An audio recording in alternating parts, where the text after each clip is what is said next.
Lako litukuzwe popote.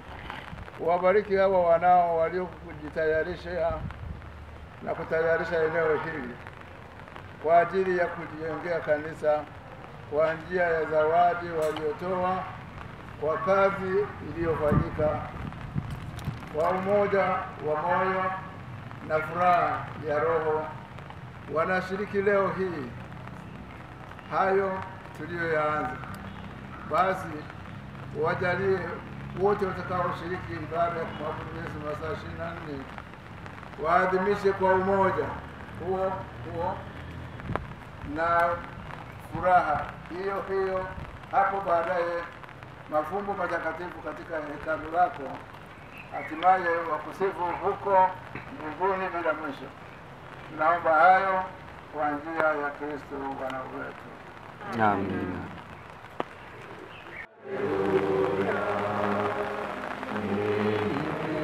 Ona maji yakitoka hekaluni, wakuone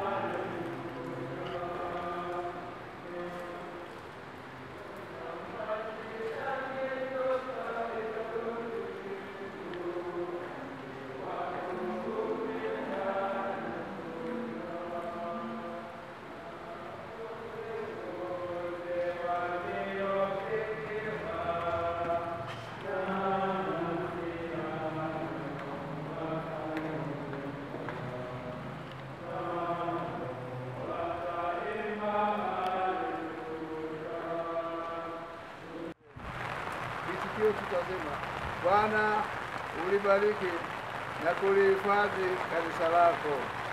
Bwana ulibariki na kulihifadhi kanisa lako. Bwana, tunakuomba uwakusanye pamoja wanao waliotawanyika, wakatae mgawanyiko wa dhambi na kushirikiana kindugu. Bwana ulibariki na kulihifadhi kanisa lako hata milele. Awabariki Mungu Mwenyezi, Baba na Mwana na Roho Mtakatifu. Amen. Hongera kwa kanisa letu, tumebarikiwa.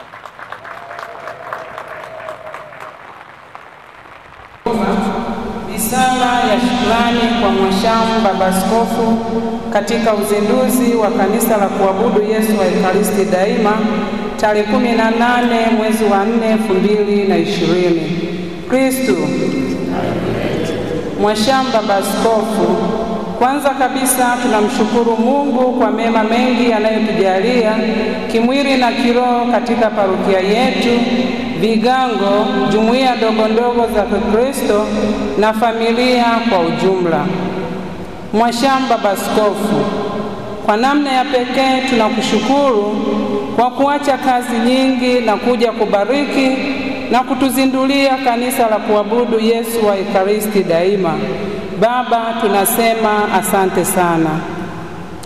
Aidha, Mwashamu Baba Askofu, tunapenda kuwashukuru wote waliowezesha ujenzi wa kanisa, wakiwa ni viongozi wa hierarkia, hawaka parokia na wafadhili wote.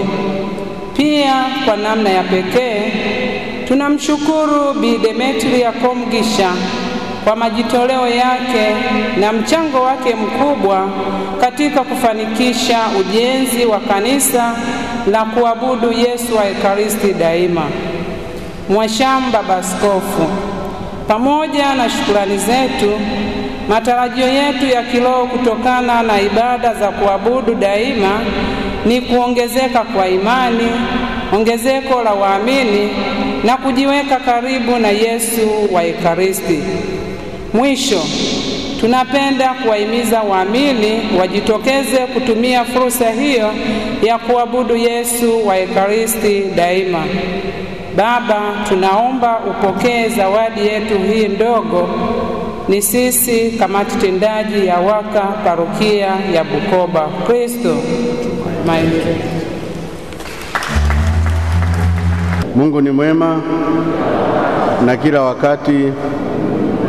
Ni maneno mafupi kama walivyotuambia Mhashamu Baba Askofu Desiderius Roma, mapadre, watawa na waamini nyote mliopo hapa. Mimi kama alivyosema Baba Askofu, ameyasema karibu yote, ni shukrani.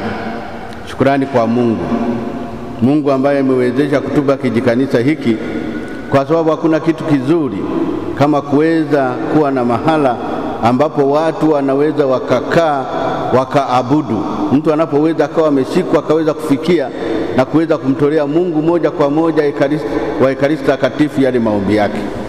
Hata ukienda pale Vatican kuna kasehemu ambapo kuna kikanisa cha kuabudia daima, ambapo kila mmoja anaweza akafika na akatoa maombi yake na akatoa dukuduku zake na akatoa furaha zake na akatoa kile kilicho moyoni mwake. Hivyo hii ni bahati kubwa sana, kwa sababu katika maparokia yetu na makanisa yetu tunakuwa na makanisa makubwa haya, lakini kwa hali halisi utake usitake inabidi yafungwe. Zamani yalikuwa yanabaki wazi, lakini inabidi yafungwe. Hivyo ukiwa na sehemu fulani ambapo kila wakati unaweza kufika pale na ukasali, inakuwa kitu ambacho kinakuwa ni baraka kubwa sana, ni baraka ambayo haiwezi kuelezeka katika kanisa. Hivyo napenda kushukuru Baba Askofu Desiderius Roma ambayo umekubali kikanisa hiki kiwepo na kikanisa hiki kiweze kuendelea, pamoja na uongozi wote ambao umesaidiana wewe katika kukubali na kuelekeza hiki kanisa kiweze kufanyika. Nachukua fursa hii, sitaki kuongea mengi, lakini kushukuru wote walioshiriki.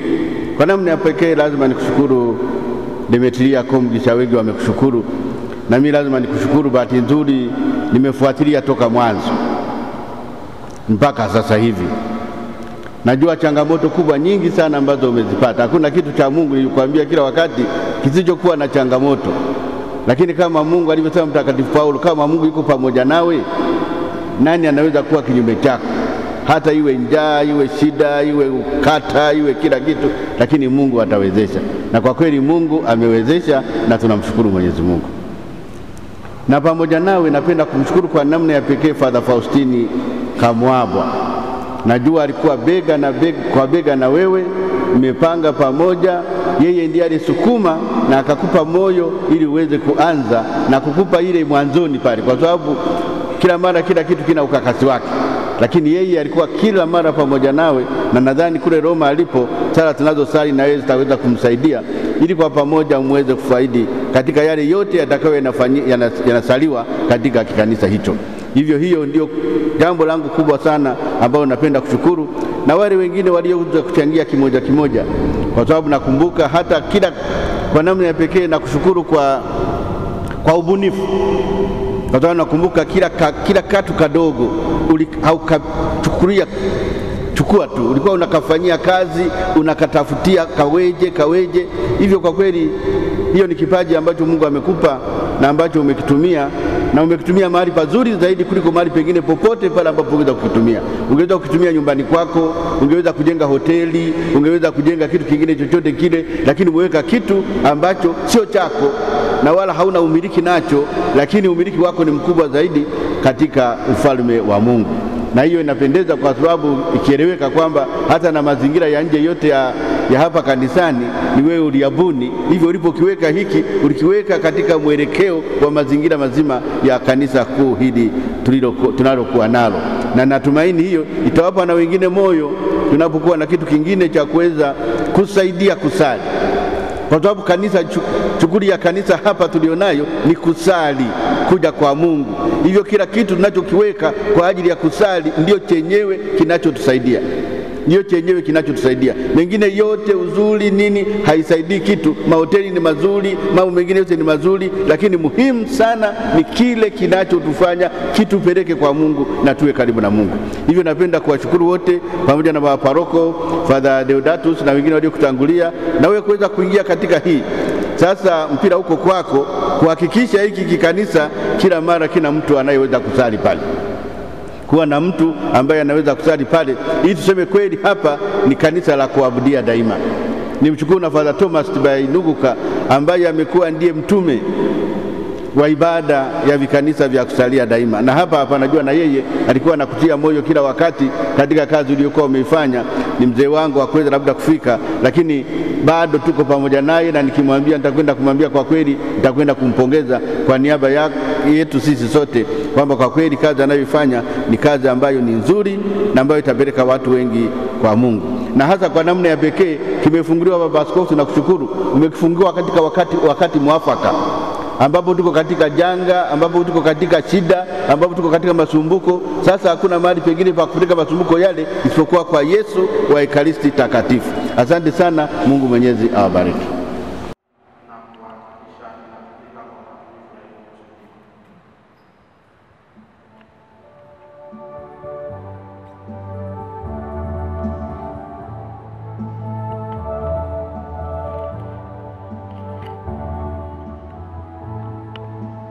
Waheshimiwa waamini, tumsifu Yesu Kristo tena. Awali ya yote namshukuru Mungu aliyeweza kunilinda tangu mtoto hadi leo hii. Bado nahitaji zaidi malaika wake waendelee kuniongoza hasa katika maisha yangu ya imani Katoliki. Pia nazidi kumshukuru Mungu ambaye kwanza alinipatia wazo na akaniwezesha kuifanya kazi hii na kuikamilisha. Mimi kiumbe dhaifu. Sifa na utukufu kwa Mungu, naomba tumpigie makofi. Namshukuru sana baba yetu mpendwa Mhashamu Baba Askofu Desiderius Roma na baba mpendwa Askofu Methodius Kilaini kutoa idhini ya ujenzi wa kanisa la kuabudu Bwana Yesu wa Ekaristi Daima maeneo ya kanisa kuu. Baba, ninawashukuru sana. Namshukuru aliyekuwa paroko Padri Faustini Kamwabwa aliyelibariki wazo langu na kulifikisha kwa Baba Askofu Desiderius Roma. Namshukuru baba paroko wetu Padri Deodatus Waumbiza kwa ushirikiano alionipatia kipindi chote cha maandalizi ya uzinduzi wa kanisa la kuabudu. Baba, asante sana. Na washukuru waamini na wafadhili kwa sara, faraja mbalimbali na kunitia moyo mimi nisiyestahili. Na washukuru sana wafadhili takribani 48 waliochangia sehemu ya ujenzi kwa vifaa na taslimu kiasi cha shilingi milioni 10,143. Asanteni sana. Napenda pia kuwashukuru mafundi wote walioshiriki tangu msingi mpaka kukamilika jengo. Walishauri sana kadiri ilivyofaa. Na washukuru hata wale ambao wazo langu la ujenzi hawakulipenda na niliwapa wakati mgumu sana. Yote haya yalinisaidia kufanikisha ndoto yangu ya ujenzi kadiri mapenzi ya Mungu. Na washukuru marafiki wangu wa karibu, familia yangu kwa kuona umuhimu katika utume huu. Wote niliojaliwa kuwakumbuka, hata niliowasahau kuwashukuru. Naomba Mungu awabariki mpaka watu washangae. Nitakosa fadhila sana kama kila mara sitamshukuru marehemu mama yangu mzazi Mael Melinda Kokuteta na mjomba wangu Joseph Mshumbusi kwa kunilea katika imani Katoliki. Hakika walipandikiza mapema sana ndani yangu hisia ya imani na kumpokea Mama Maria, mama wa Yesu, awe mama yangu ambaye kwa kweli amenibeba muda wote akiniombea. Asante Mama Maria, asante wazazi. Hakika na washukuru nyote Baba Mungu awaongoze katika hisani yake na ya kweli yake. Historia fupi ya ujenzi. Kanisa la kuabudu Bwana Yesu wa Ekaristi Takatifu ni wazo ambalo lilitesa sana nafsi yangu katika safari yangu ya imani. Kwanza kabisa niliamini katika upendo au wito wangu kwa Mungu ni tendo linalotendwa kwa wema bila hukumu. Niliamini nikitoa sadaka yoyote bila upendo ni kazi bure. Niliwapenda sana waumini wa parokia ya Bukoba. Niliamini katika majitoleo yangu kwa Mungu, umma na kanisa. Nilifanikiwa kuanza maandalizi kwa sala, mafungo binafsi, novena mbalimbali kufunga, na ilikuwa ni mwaka 2012 mwezi wa 6. Hatimaye ilipofika tarehe 15 mwezi wa 8 2016, yaani miaka 4 na miezi 3 hivi baadaye, Mungu akatenda. Kumbe kunahitaji kuvumilia katika maombi. Nilifanikiwa kununua baadhi ya vifaa vya ujenzi vya kuanzia. Kwa hiyo tarehe 17 mwezi wa 8 2016 nilianza rasmi ujenzi wa msingi. Niliendelea kadiri Mungu alivyoniwezesha. Ndipo wafadhili mmoja mmoja walianza kutokea, hasa au 48 kadiri nilivyowaendea na kuwashauri, japo wengine hawakujaliwa. Asanteni sana. Kiu yangu kubwa, nilimwahidi Bwana Yesu wa Ekaristi kuwavuta watu pamoja nami kwenda kwake. Naamini hatutamwangusha. Changamoto. Wanasema penye mafanikio kuna changamoto. Hakika nilikumbana na changamoto nyingi sana katika utume wangu. Bali niliamini mimi Demi ni mtu mdogo sana, siwezi kulingana na watakatifu wake wakubwa. Nimejiridhisha na kuzivuka changamoto hizi kwa kusoma kila siku kitabu cha maisha ya watakatifu na vitabu vingine vya sala. Ilikuwa ngumu kukubalika kila nikijaribu kuonyesha nia ya kutimiza wazo langu la ujenzi, bali niliamini Mungu amenipa afya, viungo, karama, kipaji, na si kila mtu ni mtume. Bali changamoto ziliponielemea, nilizitatua kuja mbele ya tabernakulo. Nilimwambia Bwana Yesu, kwa vyovyote itakavyokuwa, nahitaji kuwa mfiadini, nahitaji kuwa misionari. Nisaidie nikujengee kanisa. Nisaidie nikujengee kanisa kusudi tuweze kukuabudu daima. Nakumbuka hata siku moja nilimfuata sister mmoja kwenye kichapo chao. Nikamwomba nikasema, naona nashindwa labda kusali. Naomba uniruhusu nikimaliza sala masista, nisaidie nilale kifudifudi hapa katika ile hali ya kuhangaika kuweza kutatua changamoto zangu. Nashukuru sana sister uliyeniruhusu nilale kwenye chapo kwa Yesu wa Ekaristi kwenye chapo yenu. Naomba mtambue kila mmoja wetu ameitwa katika utume wake, ila utume wangu mdogo uwafundishe kumpenda Mungu. Kila nililofanya la kwangu ni kazi ya Mungu, na analotenda Mungu kwangu ninalipenda zaidi na zaidi, na ananitaka nifanye kwa mapenzi yake. Kitu chochote katika jamii au maendeleo yoyote, lazima wazo lianzishwe, litolewe na mtu mmoja wapo, kwani sisi wanadamu tunatofautiana katika mitazamo, japo wote ni wa baba mmoja. Hali hii inapotokea, ni vema tuungane mkono kwa sala, ushauri na kadhalika, sio kukatishana tamaa. Tukiungana mkono katika wazo analolileta mtu, itaisaidia kutumia muda vizuri, kuleta jipya katika parokia yetu, kiakili, kifikra, na kuleta mabadiliko chanya ya maendeleo. Changamoto nyingine ya mwisho, nimegundua kanisa Katoliki, hasa parokia yetu ya Bukoba na Vigango, tunakwama kuleta maendeleo makubwa na kwa kasi inayompendeza Mungu, kwani tulio wengi tuna hofu kwa sababu hatuelewi, na hatuelewi kwa sababu hatuwasiliani, na hatuwasiliani kwa sababu ya ubinafsi, yaani mgongano mkubwa wa maslahi. Kasi yetu ya maendeleo iko chini sana, na maendeleo ni matendo, sio maneno matupu. Kukamilika kwa ujenzi. Tayari ujenzi umekamilika, na ulikamilika tangu Aprili mwaka jana 2019. Mimi binafsi nilidhani Ekaristi Takatifu ile sherehe ya mwezi wa 6 labda tungeweza kuzindua, lakini hayo yalikuwa mawazo yangu. Kumbe Mungu wetu ni Mungu wa mipango, Mungu ni Mungu wa mikakati. Hakuna mpango unaotekelezwa bila muda wake kufika. Sasa muda umefika. Asante Mungu. Lengo kuu la ujenzi wa kanisa ya kuabudu ni kujisimika katika Kristo na kutufanya kupiga hatua zaidi katika maisha yetu ya sala na makuzi ya kiroho. Hatimaye tuupate utakatifu tunaoutamani na tuingie katika kundi la watakatifu wanaosali na kuabudu daima mbele ya Mungu. Na waomba tulipende kanisa letu, tulitunze, kila siku liwe jipya pamoja na mazingira yake. Shukrani kwa Mama Maria. Asante Mama Maria kwa utayari wako kuniombea bila kusitasita. Umenisaidia sana ninaposali, kwani mimi sijui kusali ipasavyo. Umenibeba na kuniombea hasa katika nyakati ngumu za maisha yangu. Ninapohitaji ulinzi na msaada wako, uliniondolea hofu Mama ya kusitasita. Hatimaye kanisa limekuwepo. Bikira Maria, msaada wa Kristo. Mwisho, kanisa letu litakosa maana kama sisi wa Katoliki hatutamtembelea Bwana Yesu wa Ekaristi kwa uchaji na imani kuu. Imani yetu itufanye tuabudu kila mara, kusudi tuwe na nguvu mbele ya Mungu, kwani yote yanawezekana kwa njia ya imani. Tujiweke mikononi mwake ili tujenge mawasiliano ya kuongea naye, hasa juu ya maisha yetu ya kiroho na kimwili. Tujisikie huru kumweleza kila kitu kuhusu furaha, uchungu, mafanikio, mahangaiko, maanguko yetu, mambo ya aibu yote na kila kitu tulicho nacho.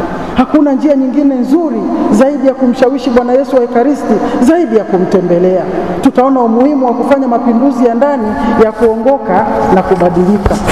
Matembezi yetu kwa Bwana Yesu wa Ekaristi ni ushahidi wa shukrani, kutimiza wajibu wa kumwabudu Kristo mfalme aliye ndani ya Ekaristi takatifu. Tujitahidi kumshukuru Mungu, tunachokipata tumrudishie, tusiwe na tamaa ya dunia mpaka tukamsahau Mungu wetu. Tuendelee kumsifu Mungu na Mwokozi wetu kwa zawadi ya Ekaristi takatifu. Kadiri tutakavyoabudu kila mara na kuheshimu sakramenti ya Ekaristi, itasafisha makosa yetu madogo madogo ya kila siku, kwani sisi wote ni dhaifu na tu wa dhambi. Binadamu wengi tunayo mioyo migumu, tusikate tamaa. Hakuna aliyechelewa mbele ya Mungu. Sakramenti ya Ekaristi takatifu inafungua mifereji ya neema, na waomba waumini wote tuifanye kawaida, tuifanye sheria kusali mbele ya Ekaristi takatifu. Ikiwapendeza, iwe hata utamaduni wetu, yawe mazoea, iwe tabia kwenda kuabudu kila siku kila mara. Naitwa Demetria Komgisha, cheti changu cha ubatizo namba 14772, mtumishi nisiye na faida. Nanyi pia mkishafanya yale mlioamuriwa, semeni, sisi ni watumishi wasio na faida, tumeyafanya tu tuliyopasa kufanya. Luka sura 17 aya ya 10. Tumsifu Yesu Kristo.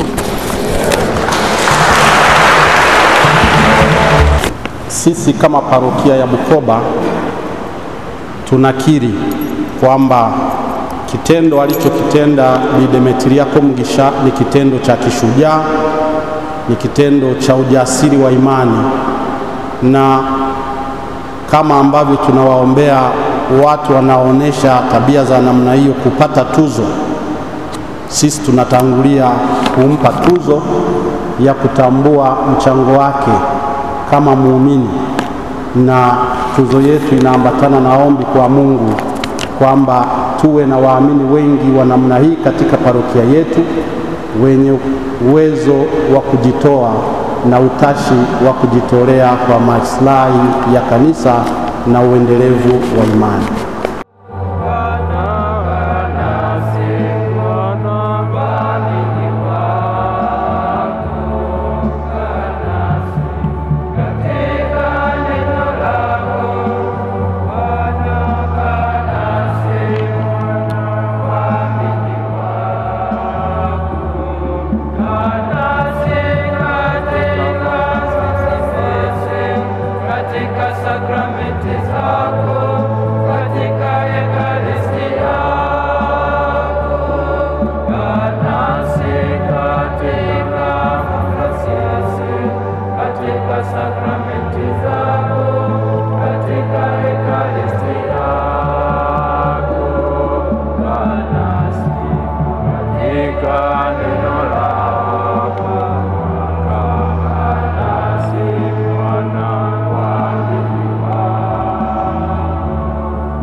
Umewajalia mkate wa mbinguni. Haleluya. Wenye utamu wa kila namna. Haleluya. Tuombe. Ee Mungu, umetuacha ukumbusho wa mateso yako katika sakramenti ya ajabu. Tunakuomba utujalie kuyaheshimu mafumbo matakatifu ya mwili na damu yako, tupate daima kuona neema ya ukombozi wako ndani yetu, unayeishi na kutawala daima na milele.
Amen.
kulia uhalisia ukazitunga kuikirao na kuikirao ushasi wawe zisishakamu na usinga wazitume amani zikenge yameambia uyona Mungu wakakuwa Mungu ukaristia ubase utunga ubutaliana Mungu watu